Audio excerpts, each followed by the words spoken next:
ही अत्यंत दुर्दैवी घटना आहे जागतिक राजकारणासाठी। ही अत्यंत वाईट आणि दुःखद घटना आहे मध्य पूर्व आशियातील स्थैर्यासाठी। इराणचं कमजोर होणं हे भारतासाठी सुद्धा अत्यंत घातक आहे, कारण ज्या पद्धतीनं आता इराणवर अमेरिका आणि इस्रायल ताबा घेईल, हळूहळू ही पावलं भारताच्या दिशेनं पडू शकतात। नेतन्याहू आज आहे उद्या नसतील, पण भारत हा एक महान देश आहे।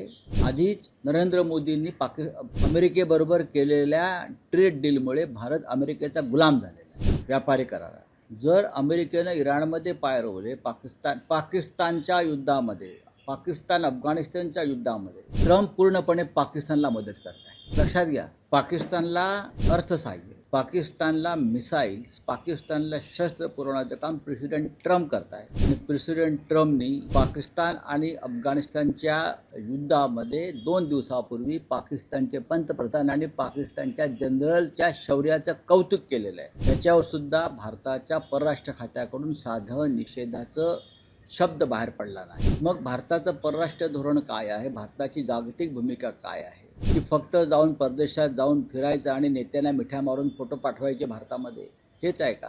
खोमेनी यांचं दुर्दैवी निधन, हत्या ही भारतासाठी सुद्धा धक्कादायक आहे, इतकंच मी सांगू शकतो।